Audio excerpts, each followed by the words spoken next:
SR জট অব্যাহত, ফের বাধার মুখে দুর্গাপুরের কাঁকসার এসআর প্রকল্প। সোমবার বিডিও অফিসে বিক্ষোভ দেখান স্থানীয় বাসিন্দারা। লাউদোহা কাঁকসা থেকে মিথেন গ্যাস উত্তোলনের পর পাইপলাইনের মাধ্যমে তা পানাগড়ের নির্মীয়মান সার কারখানায় পৌঁছে দেওয়ার পরিকল্পনা রয়েছে এসআর কর্তৃপক্ষের।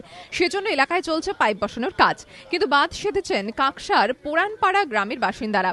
তাদের অভিযোগ, পাইপলাইন বসানোর জন্য রাস্তায় খোঁড়াখুঁড়ি হওয়ায় চলাফেরা করাই দুষ্কর হয়ে উঠছে।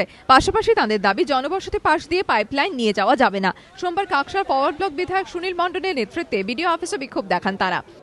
এসআর যে পাইপলাইনটা নিয়ে গেছে, অলিখিতভাবে নিয়ে গেছে, উইদাউট প্রশাসনকে না জানিয়ে। ভিডিও আজ পর্যন্ত কোনো কিছু ভিডিও জানে না।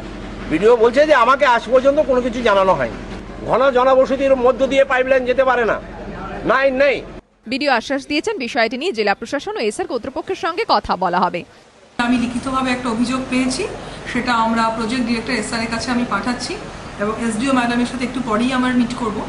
তো সেখানে আমি ম্যাডামকে বিস্তারিতভাবে জানাচ্ছি, যাতে পরবর্তী খুব তাড়াতাড়ির মধ্যে আমরা একটা মিটিং আমার অফিসে বা এসডিও ম্যাডামের ওখানে এই বিষয়গুলো নিয়ে যাতে বসে একটা সমস্যার সমাধান করা যায়, এটা নিয়ে আমরা বসে চলেছি।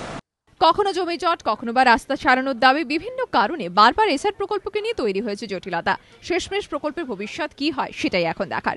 মনোজ বন্দ্যোপাধ্যায়ের রিপোর্ট, এবিপি আনন্দ, বর্ধমান।